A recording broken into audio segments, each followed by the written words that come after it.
Hello बच्चों, let this question. A thermally insulated vessel contains 150 gram of water at 0 degree Celsius.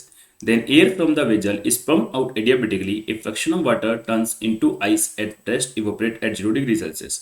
The mass evaporate water will be closest to latent heat of evaporation of water 2.10 10 to the power 6 joule per kg and latent heat of fusion of water 3.36 into 10 to the power 5 joule per kg. आइए हम इस question का solutions करते हैं। हमें इस question में बहुत ही स्पेसिफिक तरीके से बताया गया है कि 150 ग्राम जो है हमारे पास वाटर है और जो कि 0 डिग्री सेल्सियस पर है। तो 0 डिग्री सेल्सियस पर जब वाटर होता है तो हम जानते हैं कि इसका फेस ही अब चेंज होगा अगर हीट लेंगे या फेस हीट देंगे तो भी। तो हम यहाँ पे इसे बोला गया है कि 150 ग्राम वाटर में से कुछ मास तो इसका आपका आइस में कन्वर्ट होता है और बचा हुआ जो मास है वो आपका इवोपरेट हो जाता है। मतलब कुछ मास इवोपरेट होगा और कुछ मास इसका आइस में कन्वर्ट हो जाता है, ऐसा क्वेश्चन ने बोला है।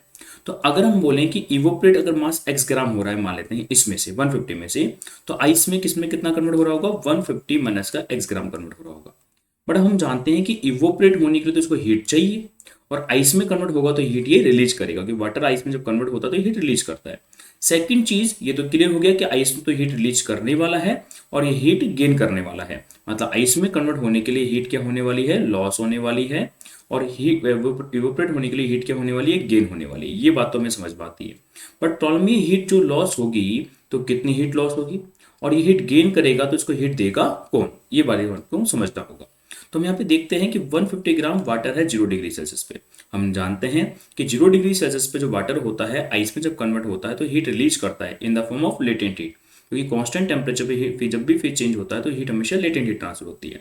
मतलब वाटर आइस में जब कन्वर्ट होगा, वाटर का जो फ्यूजन होगा तो फ्यूजन होते समय यहाँ पे लेटेंट हीट ट्रांसफर होगी और इवोपरेट होते समय लेटेंट हीट गेन होगी। तो हम कह सकते हैं कि लेटेंट हीट का फॉर्मूला हम जानते हैं, Q इक्वल टू ml होता है, यहाँ पे m मास होता है, L लेटेंट हीट होती है।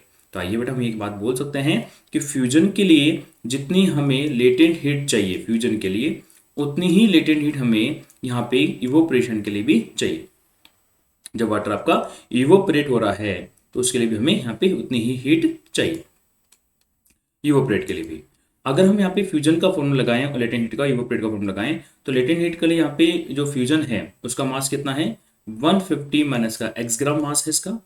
और इसके लिए लेटेंट हीट जो है फ्यूजन के लिए जो लेटेंट हीट है यहाँ पे वो हमें दे रखी है बेटा 3.36 इंटू 10 की पावर 5, 3.36 इंटू 10 की पावर 5 है।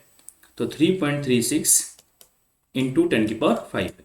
बट ये जूल पर केजी में है तो ये मास आपका ग्राम में है, तो ग्राम वाले मास को केजी में कन्वर्ट करने के लिए 10 की पावर माइनस 3 कर दिया।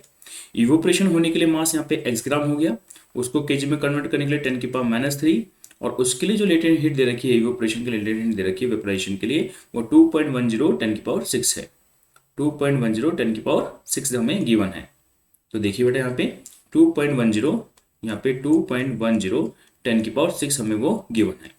अगर हम इसको सॉल्व करें तो हम ध्यान से देखेंगे 10 की पावर माइनस 3 से 10 की पावर 3 माइनस 3 कैंसिल आउट हो जाता है। 10 की पावर 5 से 10 की पावर 6 को कैंसिल करेंगे तो यहाँ पे 10 बच जाएगा। तो फाइनली यहाँ पे आ जाता है 3.36 150 माइनस का x bracket equal to 2.10 x आ जाता है। और इस इक्वेशन को जब हम सॉल्व करते हैं तो हम यहाँ से इजीली x की वैल्यू को फाइंड आउट कर सकते हैं और x की वैल्यू इसको सॉल्व करने पर अप्रोक्सीमेटली मास आपका 20 ग्राम आ जाता है। मतलब सॉल्व करने पर हमारे पास वैल्यू 20 ग्राम आ रही है और यही हमारा आंसर हो जाता है। मीन्स आपका वाटर में से आपका जो 20 ग्राम है वो तो मास इवोपरेट हो जाएगा और जो 130 ग्राम बचेगा वो मास आपका आइस में कन्वर्ट हो जाएगा। पर हमसे क्वेश्चन पूछा था कितना मास इवोपरेट होगा, तो 20 ग्राम मास हमारा इवोपरेट हो जाता है। तो आंसर बी ऑप्शन करेक्ट हो जाएगा। ओके बेटा, थैंक यू।